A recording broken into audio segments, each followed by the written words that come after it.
Hi friends, என்னென்னு சொன்னால் நீங்கள் பார்க்குற வந்து கதிர்காமத்தில் ஏழுமலை. ஏழுமலை அணையமாக எல்லாருக்குமே தெரிஞ்சிருக்கும். இந்த மலை ஏறுறது கடின கஷ்டம். அப்படி இருந்தும் அதை ஏறி ஃபுல் வீடியோ உங்களுக்கு எடுத்திருக்கேன். அதாவது அந்த மலையில் என்னென்ன இருக்குது, எப்படி எப்படி என்னென்ன நடக்குது, இவ்வளோ கஷ்டப்பட்டு ஏறுறோம்னு சொல்லி அந்த வீடியோ ஃபுல்லாகவே எடுத்திருக்கேன். பாருங்கள் கட்டாயம். இதான் மலையின் அடிவாரம். முதலாவது இது எங்கேயும் முருகனை கும்பிட்டு மண்டாடித்து இதில் தேங்காயை உடைச்சிட்டு தான் ஏறுவாங்க எல்லோரும். அப்படி தான் நானும் ஏறுறேன் இந்த குடும்பத்தோடு. இந்த முதலாவது படி ஏற துவங்கியிருக்கேன். இந்த மலையில் என்ன இருக்குது, எவ்வளோ கஷ்டப்படுறாங்க என்னதுன்னு சொல்லி கடும் கஷ்டப்பட்டு இந்த வீடியோ எடுத்திருக்கேன். இதை கட்டாயம் ஷேர் பண்ணுங்கள், லைக் பண்ணுங்கள். என்னடா இந்த வீடியோ எல்லோரும் பார்க்கணும், அதுக்காண்டி தான் கொஞ்சம் ஷேர் பண்ணுங்கன்னு சொல்கிறேன். கட்டாயம் இந்த வீடியோவை பார்க்குறாக்க ஷேர் பண்ணுங்கள். முதலாவது இந்த இது ஏறி வந்தோடனே இப்படி ஒரு இடம் வரும். அதாவது புத்தர் இது ஒன்று வச்ச இடம் தான் இழைப்பார் இடம். இதுதான் வாகனம், அதாவது நடக்க இல்லாதவர்களுக்கு வாகனத்தில் போகிறதுக்குரிய ஏற்பாடு செஞ்சுருக்காங்க. இதில் டிக்கெட் எடுத்தாமண்டா வாகனத்துக்கு காசு கட்டி அதை போகலாம். இதான் வாகனம் போகிற வழி. இது நேரே நாங்கள் நடந்து போகிற ஆட்களுக்குரிய வழி தான் இது.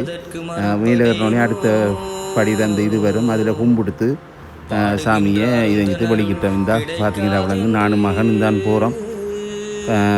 மற்ற ஃபேமிலி நம்மளோட வீட்டாக்கள் முன்னுக்கு போய்த்தாங்க. இதில் ஏறி போய் கொண்டிருக்கேன். போக்குள்ளே முதலாவது கொஞ்சம் லெவலான படி தான் வரும். அதாவது கொங்குரிட் அடிச்சிருக்காங்க. முன்னூறு கொஞ்சம் ஸ்டார்ட் தானே, முன்னூறு கொஞ்சம் நீட்டில் அப்படியே கொங்குரிட் அடிச்சிருக்காங்க. முன்னூறு கொஞ்சம் லெவலான படி தான் கொஞ்சம். இதில் உண்மையாகவே எனக்கு பிடிக்காத ஒரு விடயம் என்னென்னா இந்த ஜாசகம் பெறுறது. ஜாசகம் பெறுறது எனக்கு பிடிக்காத. நானும் தர்மம் பண்ணுறேன் கூடுதலாக. ஆனால் இது என்னென்னு சொன்னால் ஒரு தொழில் மாதிரி பாருங்கள். கை குழந்தைகள் எல்லாம் எல்லாருமே கை கால் இல்லை, எல்லாம் நல்ல 5 வாரம் உடுப்பு எல்லாம் எல்லாருமே தட்டு தூக்கிட்டு நம்ம ஆக்கள் எல்லாருக்கும் போட்டுட்டு போகிற ஓடி வழக்கி போட்டாங்க, காசு போட்டு. அதால் இந்த ஜாசகம் பெறாக்கள் தான் அது கூடுதலாக இருப்பாங்க. மழை நீட்டுக்கு மீதிப்பாங்க. அதை மட்டும் கொஞ்சம் தவிர்த்து கொண்டாங்கடா நல்ல முன்னே. முதலாவது கோயில் வருது தான். இந்த கோயிலில் கும்பிடுத்து சாமியை செஞ்சுட்டு நீ அடுத்த படியை அடுத்து வெங்காச்சு இனித்தான் படிகள் வரும். இவ்வளோ நேரம் லெவலானது துண்டு வந்த முதல் கோயில் வர மட்டும் இனித்தான் படிகள் வரும். அந்த படிகளை இந்த ஏறி கொண்டிருக்கேன். இந்த மனைவியும் மகனும் சின்னாலும் தான் அந்த முன்னுக்கு போய் கொண்டிருக்கார். பாருங்கள், அங்கே போனாக்கள் திரும்பி இங்கே சைட்டெல்லாம் வந்து கொண்டிருக்காங்க. அவ்வளோ கஷ்டப்பட்டு இறங்கி கொண்டு இருக்காங்க. பாருங்கள், நாங்கள் இப்போ ஸ்டார்ட் பண்ணியிருக்கோம் ஏறுறதுக்கு. இடைக்கிட இந்த குரங்குற சேட்டை கடும் சேட்டை அதில் வீடியோலாம் ஃபுல்லாக எடுத்திருக்கேன். இடைக்கிட போடுவோம் பாருங்கள். இதை பாருங்கள், நம்ம கடும் கஷ்டப்பட்டு வருவோம். சின்னாக்கள் துள்ளி குதிச்சு வருவாங்க. இந்த மகனர் கொஞ்சம் தூரம் ஏறிச்சேர் ஆளால் ஏழாக இடிக்கேர் களைப்படைஞ்சி இது எஞ்சிட்டு தான் வருவேர். நான் சொன்னேன் அவசரப்படுத்தவில்லை, ஆறுதலாக ஏறுங்கன்னு சொல்லி அதுக்கு ஏறுறேன். சில நேரம் சின்ன பிள்ளைகள் கற்றுவாங்க. அவங்கள தோளில் இதெல்லாம் தூக்கிட்டு வருவாங்க. இங்கே போய் குட்டி ஒரு ஆள் இந்த நிற்கர். அவரும் இவங்களுக்கு பக்கத்துலேயே ஏறி வந்து கொண்டிருந்தவர். அதை அவரை எடுத்து நான் நம்மளை கண்டுட்டு பாய்ந்து போகிறது. இந்த பாருங்கள் எவ்வளோ பக்தாடியார்கள் இருந்தால் வந்து கொண்டிருக்காங்க இறங்கி. இப்போ ஏறி போய்க்குள்ளே இந்த 2வது கோவில் வந்துட்டு நம்முடைய ஃபேன்ஸ் ஃபுல்லாக ஏறக்குள்ளே உண்மையாகவே நண்பர்களை மறக்கிறாது. எல்லோரும் கண்டு கதைச்சி செஞ்சு தான் போனாங்க முழு பேருமே.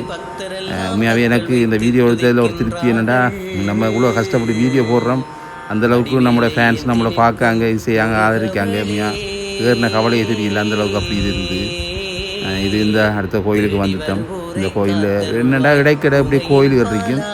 அங்கே சாமியை கும்பிட்டு திரும்ப சாத்தி தான் போவோம். இதில் காணிக்கை செலுத்திட்டு அநேகமாக காணிக்கை எல்லோரும் போடுவாங்க, போராக்கள் எல்லாம். அப்புறம் அந்த கொஞ்சம் தூரம் படி ஏறின பிறகு பார்த்தா இப்படி இந்த லெவலான ஒரு துண்டு தான் வரும். ஆனால் அந்த துண்டு வந்து அந்த இதாக சீராக இருக்காது. என்னென்னு சொன்னால் இடைக்கிட கல்லும் அந்த மலைகள் மாதிரியும் அந்த அப்படி கடும் கஷ்டமாக இருக்கும். கொஞ்சம் ஏறுற இந்த நடக்கிற அந்த இடப்பகுதி கொஞ்சம் அப்படி போகக்கூட. என்னென்னா இதில் சிறப்பம்சம் உண்டு. இடைக்கிட ஐஸ்கிரீம் கடைகள்லாம் இருக்கும். அந்த ஐஸ்கிரீம் கடையில் ஐஸ்கிரீம் வாங்கி குடிச்சு தான் நினைமா இது எங்கி போவாங்க. சின்னாக்களுக்கெல்லாம் கொடுத்து இந்த வழியை பாருங்கள். நான் சொன்னேன் இந்த பாருங்கள் எப்படி இருக்கேன். அதை கொஞ்சம் கவனமாக இதில் நடக்கணும், கொஞ்சம் கவனமாக பார்த்து போகணும். இல்லாட்டி கால் கையில் அடைச்சிருங்க. வயசு ஒரு அம்மா அந்த இறங்கி பாருங்க. எவ்வளவு கஷ்டத்துக்கு மத்தியிலையும் முருகன் மேலுக்கு ஏற்றியே ஓடுவார். அந்தளவுக்கு அருள், முருகன் அருள். நான் சொல்கிறது இல்லை, நீங்கள் ஏறி பார்த்தீங்கன்னா உங்களுக்கு விளங்கும். இந்த அடுத்த கோயில் வந்துட்டு மக்களும் வந்து கொண்டிருக்காங்க. அங்கேருந்து பக்தர்கள் இறங்கி கொண்டிருக்காங்க. நாங்கள் போய் கொண்டிருக்கோம். இது காளி கோயில், இடையில் இருக்கிற கோயில். உங்களுக்கு இதில் உள்ள கோயில்கள் அது இதுண்டு உங்களுக்கு பார்க்க கிடைக்காது. ஆனால் உங்களுக்கு கடும் கஷ்டப்பட்டு எடுத்துருக்கேன். இது அடுத்த ஐஸ்கிரீம் கடை பாருங்கள். ஐஸ்கிரீம் கடை முன்னுக்கே அந்த வாங்கலாம் அடித்து எல்லாம் செஞ்சு வச்சுருப்பாங்க. இருந்து குடிச்சிட்டு போகிறதுக்குரிய மாதிரி அவங்களுக்கும் ஒரு பிஸ்னஸ் நடக்குது. இது என்ன மகனர் ஐஸ்கிரீம் வாங்கி தர சொல்ல அப்புறம் ஐஸ்கிரீம் ஒன்று வாங்கி கொடுத்தேன். இந்த குடிச்சிட்டு இருக்கிற இந்த அடுத்த இருக்கிற பாருங்கள். இனி இவங்களோட போக்குழஞ்சி நாய்க்குட்டி ஒன்று இடையில நின்றுது, அவருக்கும் திருநூறு சாத்திருக்காங்க.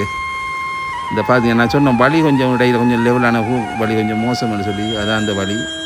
இப்போ ஏறி போக்குள்ள லெவலான துண்டு முடிஞ்சு இப்போ படி வருது. இனி இந்த படியில் ஏறி போனால் சரி. என்னடா இது கொஞ்சம் குத்தின படி, இந்த படியில் கஷ்டப்பட்டு தான் போகணும். இந்த மகனும் நம்மளோட மருமகன் அடுத்த சின்னால் இடையிலஞ்சி மாங்காய்லாம் வெட்டி கொச்சு காத்தூள்லாம் போட்டு வச்சுருக்காங்க. அதெல்லாம் வாங்கி சாப்பிட்டு தான் போவாங்க. சில பேர் ஒன்றுமே சாப்பிடாமல் விரதம் இருந்தும் போவாங்க. இங்கே குரங்குற சட்டையை இடையில் சாப்பாடு வைப்பாங்க, அதில் சாப்பிட்டு போவாங்க. சில என் கைகளில் பேக்கில் என்ன கொண்டு போனால் அதை பறித்து எடுத்துட்டு இறங்கி கடுமுடியாட்டு காட்டுவாங்க. இந்த நான் சொன்ன கிடைக்கிற ஐஸ்கிரீம் கடைகள் பாருங்கள் எப்படி இருக்கிற ஐஸ்கிரீம் கடைகள், அதில் நிறைய பேர் இருந்து ஐஸ்கிரீம்கள் வாங்கி குடிச்சு கொண்டு இருக்காங்க. எவ்வளோ கஷ்டப்பட்டு இறங்கி இந்த டைமெல்லாம் உண்மையாகவே சொல்லல. இங்கே ஒரு அம்மா ஏறையில் அவளுக்கு அதில் படுத்து கிடக்காவும் அது சொல்லல. அது அந்த ஏறினா தான் அதில் வலி வேதனை தெரியும் வாங்க தானே. அதை அனுபவித்த நான் மகனால் ஏனாக போய்த்து அப்புறம் கொஞ்சம் தூரம் தூக்கிட்டு நடந்தேன். எங்கே நம்மளோட உடம்பை தூக்குறதே பெரிய கஷ்டம், அதுக்குள்ள இப்போ மகனையும் தூக்கிட்டு நடக்கிறேன்டா சொல்லையா வேணும். சின்னாக்கள் எவ்வளோ கம்பீரமாக வராங்கன்னு நம்ம தவண்டு உருண்டு கடும் கஷ்டப்பட்டு மேலே ஏறணும். முருகன்ட்ட போக்குள்ள கிடைக்கிறந்தா ஃபேன்ஸ் எல்லாம் உண்மையாகவே பார்க்குறதுக்கு ஒரு சந்தோஷமாக இருந்தது. நன்றி. இப்போ இந்த அரித்து போக்குள்ள கடைசிக்கு முதல் கோயில் வந்து தந்தீங்கன். இந்த கோயிலை கண்ட ஒரு சந்தோஷம் என்னடா. அதுக்கு பிறகு மேலுக்கு இன்னொரு சின்ன தூரம் தான், கொஞ்சம் தூரம் தான் இருக்கும் மேலே ஏறுறதுக்கு. இது அந்த நம்மளோட ஏழுமலை முருகன் கோயிலுக்கு முதல் வார கோயில். எல்லாம் அவருக்கு 2 பேர் படுத்து கிடக்காங்க. சாமியை கும்பிட்டு அதில் கொஞ்சம் தூரம் இடைப்பாரித்து தான் போகணும்னு சொல்லி விളിக்கிட்டாங்க. அது மாதிரி இந்த கிட்ட தண்ணி இனி வந்து இனி இந்த கோயிலை கண்டா இனி கொஞ்சம் தான் குத்தன மலை கொஞ்சம் இருக்குது. அதில் கண்ணா சரி தான் ஃபேமிலியோட இந்த ஃபஸ்ட் எடுத்து கொண்டிருக்கேன். சோடா அதில் வாங்கிட்டு போனாங்க, அதில் குடிச்சிட்டு இந்த கோயிலுக்கிட்ட வந்துட்டோம். சரி நான் வீடியோ கொஞ்சம் சுருக்கி போட்டிருக்கேன். என்னதுக்கண்டா பெரிய வீடியோ போட்டால் பார்க்க மாட்டீங்க, கொஞ்சம் லெந்தாக இருக்கிறதுக்காண்டி கொஞ்சம் கொஞ்சம் சுருக்கி தான் போட்டிருக்கேன். அதுக்கு இந்த குரங்குகள் பாருங்க தண்ணி எல்லாம் வாங்கி குடிச்சிட்டு நிற்காங்க. சாப்பாடுகளை வச்சோடனே அதில் எடுத்து சாப்பிடுது. சரி கைகளில் சாப்பாடு கொண்டு போகணும்னா பறிச்சு எடுத்துடும். அதில் போகிறாக்கள் கைகளில் சாப்பாடுகளை கொண்டு போவாங்க, குளிச்சுட்டு கொண்டு போகிறதுன்னு எல்லாம். இந்த கோயிலுக்கிட்ட வந்துட்டோம். மேலுக்கு கோயில் மேல் துண்டு இதுதான். மேலுக்கிட்ட வந்துட்டோம். வந்து இந்த படியை ஏறி முடித்தா இனி உள்ளுக்குள்ளே ஏழுமலையான் தான். ஏழுமலையான் தரிசனத்துக்காண்டி தான் இவ்வளோ கஷ்டப்பட்டு ஏறிக்கொண்டிருக்கேன். அந்த நான் சொல்கிற ஒரு விதமாக இருக்கும். ஆனால் நீங்கள் அதில் ஏறி பாருங்கள், உங்களுக்கு அந்த அனுபவம் பெரிய கட்டும் இதாக இருக்கும். பல பேர் போயிருப்பீங்க, உங்களுக்கும் தெரியும் நான் சொல்கிறதுல பொய்யா உண்மையான்னு சொல்லி அனுபவித்து இருப்பீங்க. உங்களுக்கு அந்த போடுறேன். இந்த மகனும் மனைவியும் வாராங்க, இன்னும் மருமகம் பாரு மகளங்கால சைட்டில் வாராவும் கடும் கஷ்டப்பட்டு தான் வராங்க. இந்த மேலுக்கு வந்துட்டோம். இதுதான் ஏழுமலையான் ஏழுமலை முருகன்ட கதிராம ஏழுமலை முருகன்ட இது இந்த வாருங்க. இந்த திரைச்சியில் கூடி எடுத்திருக்கேன். உங்களுக்காண்டி தான் கடும் கஷ்டப்பட்டு இந்த வீடியோ எடுத்திருக்கேன். இதை பல பக்த அடியார்கள் பார்க்கணும். அவங்களுக்காண்டி என்னால் கொஞ்சம் ஷேர் பண்ணுங்கள், லைக் பண்ணுங்கள், கமெண்ட்ஸ் பண்ணுங்கள். அப்போ இந்த வீடியோ கொஞ்சம் கூடுதலாக ஓடும், மற்ற அடியார்களும் பார்க்குறதுக்காண்டி. என்னடா முக்கால்வாசி நான் அடுத்தது வந்து வெளிநாட்டு ஊரில் இருக்கிற உறவுகளுக்கு இப்படியான சந்தர்ப்பம் கிடைக்காது. அவங்களும் இதில் பார்க்கணுன்றதுக்காண்டி தான் நான் இந்த வீடியோ எடுத்திருக்கேன்.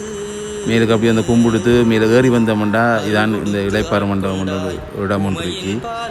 இதில் அன்னதானம் கொடுப்பாங்க கீழுக்கு, அதில் வாங்கி சாப்பிட்டு இருப்பாங்க. சாப்பிடுத்து இதங்கிட்டு இருப்பாங்க. பிறகு அந்த மண்டபத்தை கழிஞ்சோடனே அப்படியே மேலுக்கு ஏறி போனோம்னா நம்ம இப்போ போக போகிறோமுங்கன்னு சொல்லிட்டுன்னா அந்த வேல் இருக்கிற இடம் ஏழுமலை, அந்த வேல் இருக்கிற இடத்துக்கு தான் நான் இப்போ போகிறோம். அது பக்கத்தில் அந்த அதுக்கு மேலுக்கு வந்து சைட்டால் ஏறி போனோடனே ஒரு கொஞ்சம் இந்த இவ்வளோ ஸ்டெப்ஸ் ஏறினா அதுக்கு மேலுக்கு அந்த வந்துடும். நான் முதல் போக்குள்ள ஒரு 20 வருஷத்துக்கு முதல் இந்த இதில் சின்ன ஒரு ஆலமரம் இருந்தது. பெருசாக அந்த புத்தர் இதெல்லாம் இருக்கலை, சின்ன ஒரு இதாக இருந்தது. அப்புறம் பார்த்தா இப்போ உங்களுக்கு சிலாக்களுக்கு பார்த்தோன்னே ஒரு கூச்சமாக இருக்கும், என்னடா சிங்களமயமாக இருக்குன்னு சொல்லி ஒன்றும் செய்யலாம். சிங்கள ஊர்லாண்டி முருகன் இருக்கே நம்ம தேடி போத்தாமன்னு அவங்களோட இதில் சில இதில் அனுபவிக்க தான் வேணும். தமிழ் ஏரியாவிலேயே புத்தோயில கட்டுறாங்க, அவங்களோட ஏரியாவில் விடுவாங்களா கட்டாமலுக்கு. அது மாதிரி இந்த பெரிய ஒரு விகாரம் கட்டி வச்சிருக்காங்க மேலுக்கு. அதையும் சேர்த்து கும்பிடுத்து போக முடியாது. நம்மளோட சாமி என்ன நினச்சி கும்பிடுத்து போக முடியாது. இதுதான் வேல் உண்டு வினை இல்லைன்னு சொல்லுவாங்க. பாருங்கள் அப்படி இந்த வேல். இந்த வேலில் பல பேர் நேர்த்திக்கடன் வச்சு அந்த நேர்த்திக்கடன் தீர்ந்தோடனே அதை மேலுக்கு அவள் பிரட்டி தேய்ச்சி கும்பிடுவாங்க, அவங்களோட நேர்த்திக்கடனை தீர்ப்பாங்க. இதான் விசேடமாக புறாக்களும் கட்டாயம் மறந்துடாமலுக்கு இந்த வேலில் உங்களோட நேர்த்திக்கடன்களை வச்சுட்டு போங்க, கட்டாயம் நிறைவேறும். நீங்களும் அடுத்த வந்து அவள் பிரட்டுவீங்க, இதை நான் கட்டாயம் சொல்கிறேன். பொய்யண்டா நீங்கள் வச்சு பாருங்கள் அதில் நீத்திக்கிறேன் சூறான நிறைவேறும். அந்த வேலில் முடிஞ்சோடனே இங்கே பக்கம் வந்தோடனே உள்ளுக்குள்ளே மேலுக்கு சிவன் கோயில் ஒன்று இருக்கு. அந்த சிவன் கோயில் தான் இது. மேலுக்கு ஏறினாலே உண்மையாகவே ஒரு பக்தி மயமாக இருக்கும். இன்னில பரபரப்பு இருக்கும். இந்த காட்சிகள் வெளியில் இருக்கிற காட்சிகள் உண்மையாக பார்க்கலாம். அந்த மாதிரி இருக்கும். இந்த பாருங்கள், இது நான் காட்டுறது வள்ளிமலை. அதுக்கு பக்கத்துலேயே இருக்கிற மலை. இதுக்கு வழி அந்த வாகனம் போகிற அந்த சைட்டாலே இருக்கி அதால் நடந்து போகணும். அதுக்கு படி ஒன்றும் இல்லை, அப்படியே ரோட் மாதிரி தான் இருக்கும். ஸ்லோப்பாக இருக்கும் குத்தனை. அதுக்கு அப்படியே நடந்து போவாங்க. இந்த படி ஏறித்து அதாலே நடந்து போவாங்க. எல்லோரும் போக மாட்டாங்க, 1-2 பேர் போவாங்க. கொஞ்சம் கஷ்டப்பட்டு தான் அது போகணும். அது வழி தெரியாதெல்லாம் போயிடாங்க கட்டாயம். நல்ல அனுபவமானாக்களோட போனீங்கன்னா தான் அந்த இடத்துக்கு போகலாம். அந்த தெரிகிறது அந்த வள்ளிமலை நினைக்கிறேன். மேலுக்கு இருந்து பார்க்கக்கூட பாருங்கள் எப்படி இருக்கேன். சொர்க்கத்தில் இருக்கும் மாதிரி தான் இருக்கும். உண்மையாகவே சொர்க்கத்தில் மேலுக்கு நிற்கிற மாதிரி தான் இருக்கும். கடும் கஷ்டப்பட்டு அவ்வளோ சாமானை கொண்டு போய் அந்த மேலுக்கு அவ்வளோ வேலை செஞ்சு வள்ளியாக வச்சுருக்காங்க. இன்னில நீட்டாக வச்சுருக்காங்க மேலிடம். இது அந்த வாகனம் போகிற வழி பாருங்கள். திரும்பி அங்கேருந்து அதாவது ஏறி முடிஞ்சோடனே திரும்ப நீளத்துக்கு அதை அடிவாரத்துக்கு போகிற இதுதான் இது. மகன் சின்னாலே விளாண்டுச்சு. அதால் வாகனத்தில் அவங்களோட அம்மாவோட மனைவியோட அம்மாவோட ஏற்றிருக்கேன் இந்த அனுப்புறதுக்கு. அங்கேருந்து இந்த வாகனம் ஆட்கள் வந்து கொண்டிருக்காங்க. இந்த வீடியோவில் அநேகமாக உங்களுக்கு எல்லாமே திருப்தியாக இருந்திருக்கும் நினைக்கிறேன். என்ன கடும் கஷ்டப்பட்டு தான் இந்த வீடியோ எடுத்திருக்கேன். இதை பார்க்குறாக்க கட்டாயம் ஷேர் பண்ணுங்கள், லைக் பண்ணுங்கள், கமெண்ட் பண்ணுங்கள். பக்கத்து மெட்டாடி யாராவது சேரட்டும். இந்த ஏறி இறங்கி போய் கொண்டிருக்கேன்.